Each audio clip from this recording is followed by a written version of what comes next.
Hi, this is Jam, and today I will be talking about the special program in foreign language in pilot public schools in the Philippines.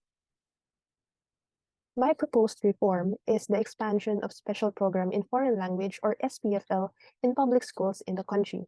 But before I delve deeper into the other parts of this presentation, let me first give you a brief overview of the implementation of the special program in foreign language in the country. So, according to the Department of Education, SPFL, or the Special Program in Foreign Language, helps learners develop skills in listening, reading, writing, speaking, and viewing that are fundamental in acquiring communicative competence in a second foreign language. Furthermore, the Special Program in Foreign Language, or SPFL, fundamentally aims to prepare students for higher education and employment with competence in a foreign language and to help foreign language learners to engage in meaningful interactions in a linguistically and culturally diverse global working environment. And among the foreign languages currently taught in secondary public schools are Spanish, French, Japanese, German, Chinese Mandarin, and Korean, according to the DepEd Education Order numbers 560, 55, 5 in 2008, 2009, and 2015 respectively. While there are various languages being taught in different schools, not all mentioned languages included in DepEd's SPFL are being taught by all pilot public schools. For example, in my case, my high school has been teaching only Nihongo and French since 2010 and 2012 respectively. Shown in this table are some of the languages that are being taught as part of the SPFL. This screenshot in particular is from a DepEd memo in 2012 on the summer training of teachers from pilot science and national high schools in the Philippines and the corresponding partner institutions of DepEd. For Japanese, it is the Japan Foundation Manila that conducts training for secondary teachers. In sending teachers for training, the travel expenses are shouldered by DepEd, while the training materials and fees are provided by the partner institutions. In fact, in 2017, DepEd spent 35 million pesos to fund SPFL, and they also used 22 million for training and capacity building programs for foreign language teachers. Thus, we can see that DepEd is indeed trying to integrate SPFL as it invests in training and capacity building programs to promote foreign language learning in the country. As one of the products of SPFL, I have observed that my sensei, although she's not Japanese, she was trained to conduct lessons in a Japanese way.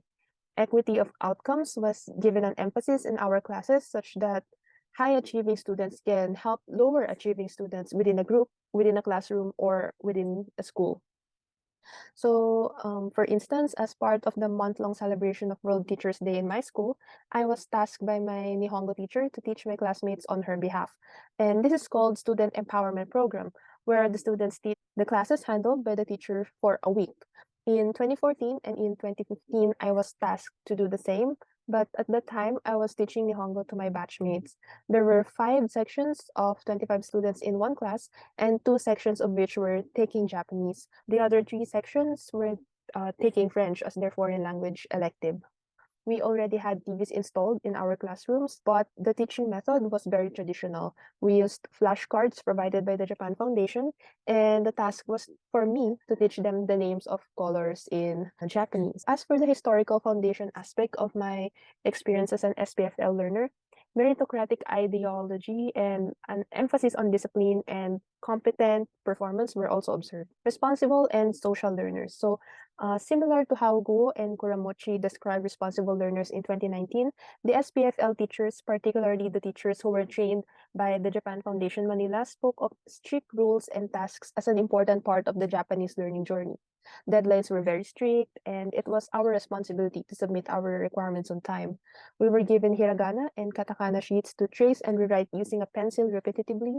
We were also asked to complete our entries and present it in class. However, collaborative learning was also promoted. We worked together with our classmates in completing our entry submissions in class. While collaboration was encouraged, the student who gets the best scores in exams and who actively participates gets the highest merit. And based on my experience, I can say that this was very effective.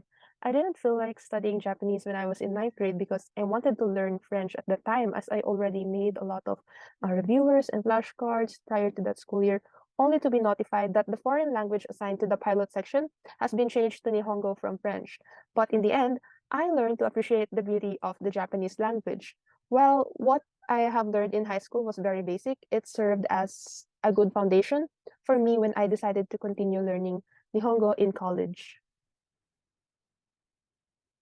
It may be repetitive, but the emphasis on discipline and on being a responsible learner is very helpful for a student who's trying to learn a new language. In my high school, language electives under the SPFL are taught only in grades 9 and 10 on a twice a week basis.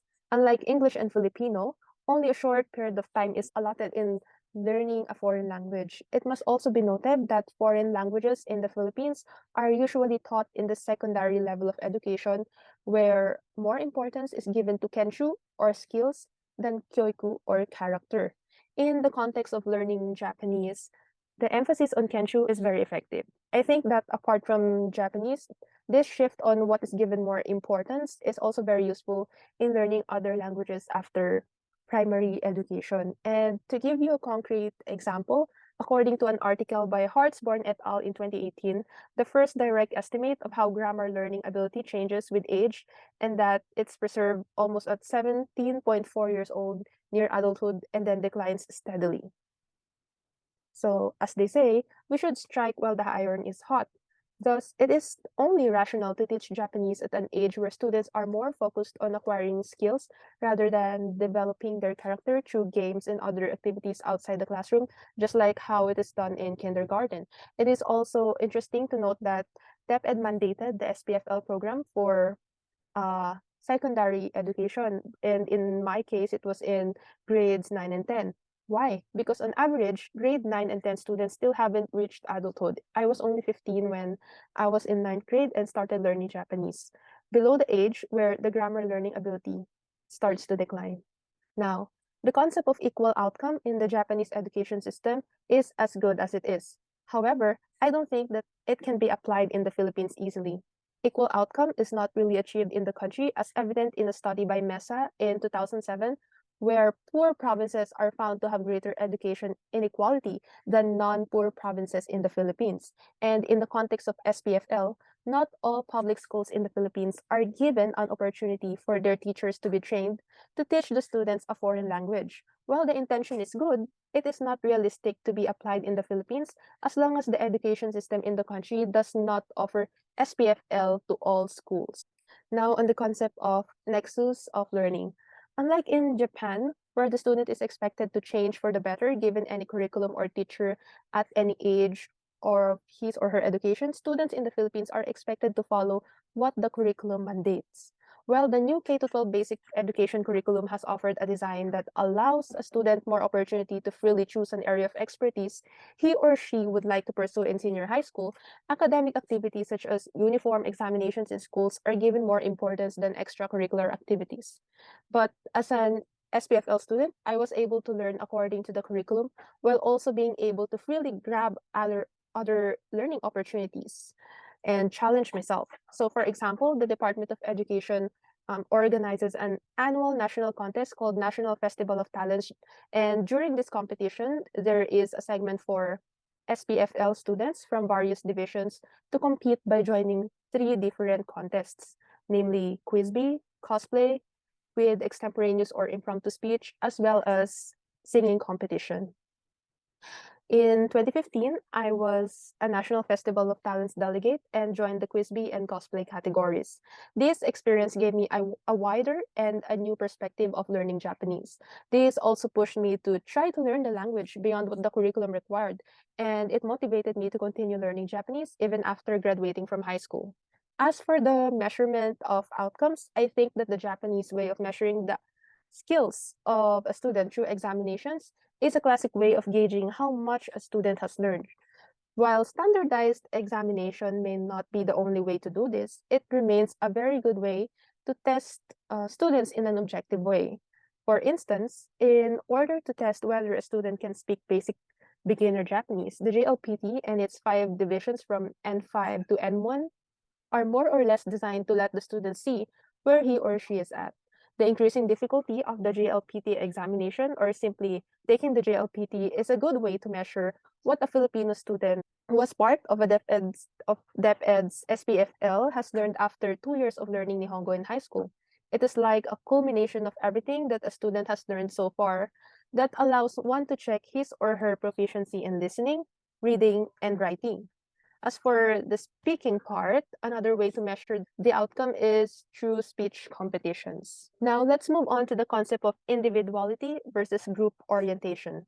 As I have mentioned earlier, we were individually tasked to trace our individual worksheets of hiragana and katakana characters in a repetitive manner. While collaboration was encouraged in class for the top students to help struggling students, individuality was still given an emphasis.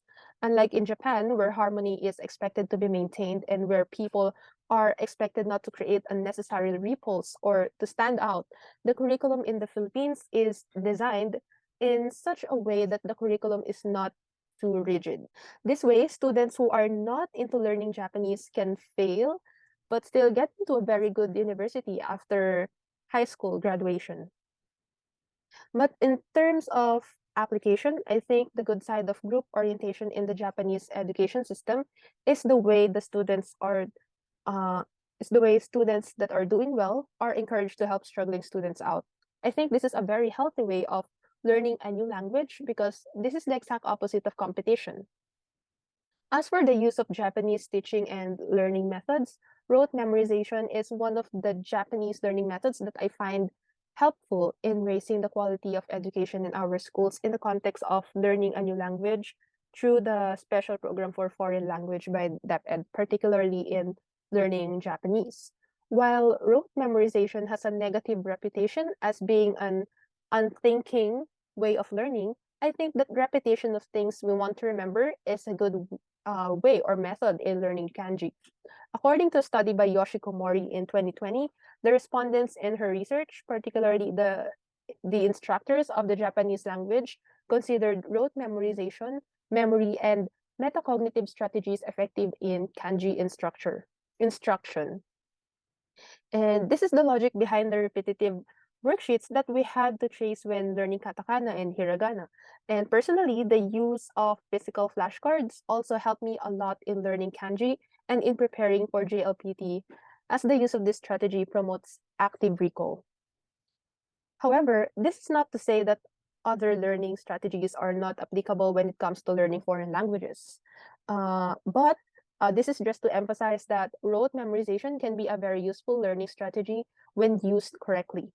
For example, if I use this strategy to remember the correct stroke order and the meaning of a kanji, rote memorization can help me build my vocabulary and improve my sentences. However, if I use rote memorization to memorize math formulas without or instead of learning how these formulas are derived, then there is a tendency that I will not easily learn the formula, but rather just remembering them in a short term. So what are the changes in programs or processes that is concerned with SPFL that I'd like to change or maybe modify? Here are some of my proposals. So number one is to expand teacher training programs to reach non-pilot high schools. Number two is to deploy native language speakers to teach in schools because it's really different when a native speaker is the one who's teaching you instead of a non-native speaker, particularly when it comes to correct pronunciation and accurate reading of kanji. Number three is to provide more opportunities for students to join SPFL competition. So as someone who already joined the competition, I think it's a really good avenue for a student to learn through his or her experience. And fourth is to promote JLPT in high schools because it's really a good way to gauge where you are at if you want to know how proficient you are in Japanese. And lastly, I'd like for a reform that provides short-term language training programs abroad and opportunities for Filipino students apart from the existing student exchange programs. So that ends my presentation, and thank you for listening. The next slide will be my references. Thank you.